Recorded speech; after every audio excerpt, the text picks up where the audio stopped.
दोस्तों, क्या आप जानते हैं कि रूस, चीन और अब भारत क्यों सारे के सारे देश चांद को अपनी मुट्ठी में करना चाहते हैं? और ऐसा क्या है चांद पर जो हम सब इसके पीछे पड़े हुए हैं? और चंद्रमा से जुड़े कौन से ऐसे रहस्य हैं जो स्पेस एजेंसियां हमसे छिपा रही हैं? आज की वीडियो में हम यही सब चीज़ें जानने की कोशिश करेंगे। तो नमस्कार दोस्तों, स्वागत है आपका आपके ही अपने YouTube channel A to Z अर्थ में। दोस्तों, सवाल ये उठता है कि चांद पर ऐसा कौन सा रहस्य है जिसको जानने के लिए सभी देशों में वहाँ पहुँचने की होड़ मच गई है। और ऐसा क्या है वहाँ जिससे पर्दा उठते ही हमारा चांद को देखने का नज़रिया बदल जाएगा। वैसे तो हमारी पृथ्वी से चांद की दूरी लगभग 38,04,000 किलोमीटर है, और अगर हम सीधा रास्ता पकड़ते हैं तो इसी के आसपास डिस्टेंस में ही हम चांद की सतह तक पहुंच जाएंगे। जबकि भारत के चंद्रयान के रास्ते हमें चांद पर पहुंचने पर 42 दिन का टाइम लगता है, क्योंकि चंद्रयान 3 ने चंद्रमा की तरफ जाने का अंडाकार रास्ता चुना है, जिसमें वो पृथ्वी के चक्कर लगाकर चांद की ओर जा रहा था और फिर चांद के कई चक्कर काटने के बाद लैंडिंग करेगा।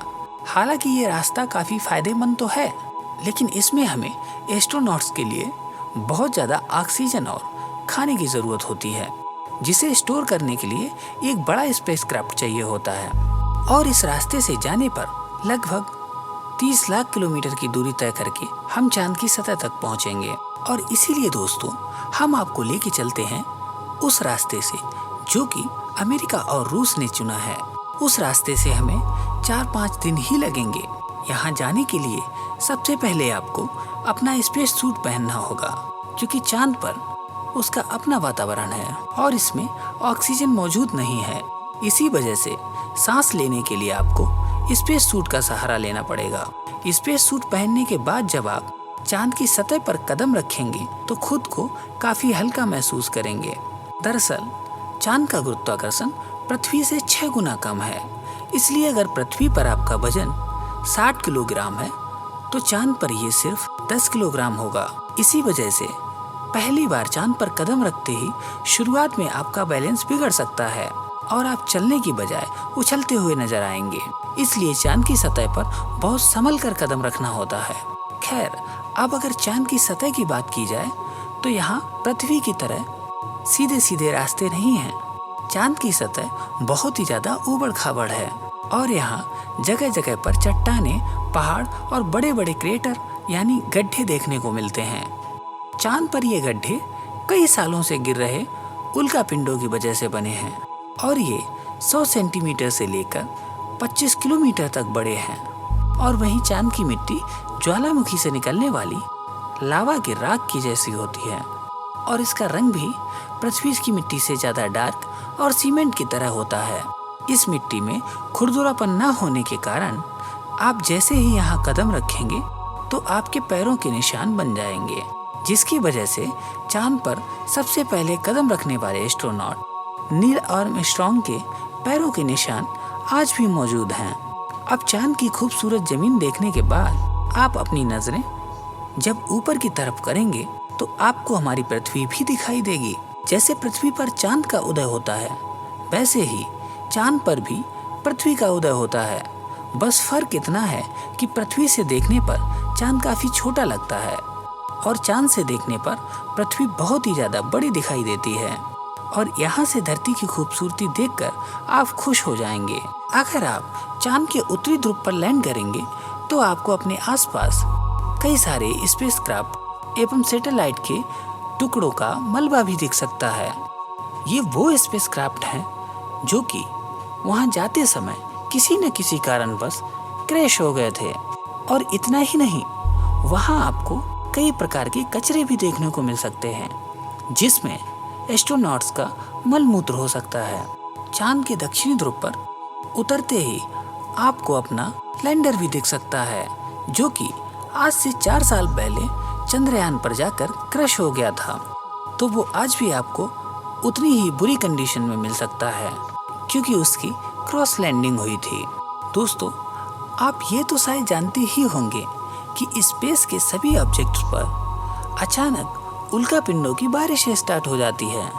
हमारे लिए राहत की बात यह है कि पृथ्वी अपनी तरफ आने वाले उल्कापिंडों को मैग्नेटिक फील्ड होने की वजह से उल्कापिंडों को साइड की तरफ धकेल देती है, या फिर ग्रेविटी और एटमॉस्फेयर इसे धरती तक पहुंचने से पहले ही जलाकर राख कर देते हैं। लेकिन चांद की मैग्नेटिक फील्ड पृथ्वी के मुकाबले काफ़ी कमज़ोर है। इसकी ग्रेविटी भी बहुत ज़्यादा कम है और यहाँ घना वातावरण भी मौजूद नहीं है। इसी वजह से चांद पर लगातार उल्कापिंडों की बारिश होती रहती है। ऐसे में कोई भी उल्कापिंड गिरकर आपको पल भर में मौत के घाट उतार सकता है। इसीलिए दोस्तों, हमें चांद की सतह पर चलने के साथ साथ अपने वैज्ञानिकों से भी संपर्क बनाए रखना होता है, जो कि उन्हीं उल्कापिंडों पर नजर गड़ाए बैठे होते हैं। उनके द्वारा हमें ये जानकारी मिलती रहती है कि अब ये उल्कापिंड कब और कहाँ गिरने वाला है। दोस्तों, आपको बता दें कि चंद्रमा पर ध्वनि गति नहीं कर सकते, यानी अगर हम वहाँ कोई साउंड प्ले करते हैं तो हमें वो सुनाई नहीं देगा, क्योंकि वहाँ के वातावरण में हवा नहीं होती है। अगर आप अपने किसी साथी के साथ वहाँ गए हैं और आपस में बात करना चाहेंगे तो वो सिर्फ आपके होठों को हिलते हुए देख सकेगा, लेकिन आपकी आवाज़ नहीं सुन पाएगा। इतना ही नहीं, चांद पर आपको आपकी भी आवाज़ सुनाई नहीं देगी, मानो जैसे किसी ने आपको साइलेंट कर दिया हो। हालांकि जो एस्ट्रोनॉट चांद पर जाते हैं उनके लिए ऐसे स्पेस सूट डिजाइन कराए जाते हैं जिनमें खुद का वायुमंडल होता है, जिसके माध्यम से वो लोग एक हेडफोन वाली माइक्रोफोन पहन के उसके जरिए अपने साथ के साथी पर या कमांड सेंटर की आवाज़ को सुन सकते हैं और उनसे बात भी कर सकते हैं। अब दोस्तों, चांद पर अपने काम को पूरा करके जब आप सोने जाएंगे तो सुबह आपको सूरज की रोशनी नहीं जगाएगी, क्योंकि चांद को अपनी धुरी पर घूमने में 28 दिन लगते हैं।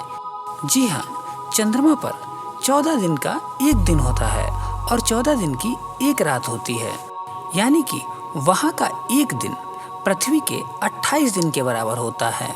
अगर आप चांद के पिछले हिस्से के अंधेरे वाले इलाके में पहुँच गए तो आपके साथ काफ़ी खौफनाक चीज़ें भी हो सकती हैं। आपको बता दें कि चांद पर कई सालों से रिसर्च कर रहे वैज्ञानिक ये कहते हैं कि भूतकाल में वहाँ कोई एलियन सभ्यता वाले लोग भी रहते थे। दोस्तों, हमारे वैज्ञानिकों ने चांद की सतह पर पानी की खोज कुछ वाटर आइस के रूप में की है, जो कि वहाँ इंसानों के जीवन के लिए बहुत ही ज़्यादा ज़रूरी है। इसके अलावा अंतरिक्ष में चांद ही पृथ्वी के सबसे करीब है, इसलिए भविष्य में वहाँ जाकर बसना हमारे लिए काफ़ी अच्छा साबित हो सकता है। इन्हीं कार्यों की वजह से सारी स्पेस एजेंसियाँ चांद में कुछ ज़्यादा ही दिलचस्पी दिखाती हैं। तो दोस्तों, अगर भविष्य में आपको मौका मिले तो क्या आप चांद पर जाना चाहेंगे? प्लीज़ कमेंट करके हमें ज़रूर बताएं। और यदि आपको हमारा ये वीडियो अच्छा लगा हो तो प्लीज़ हमारे चैनल को सब्सक्राइब ज़रूर करें।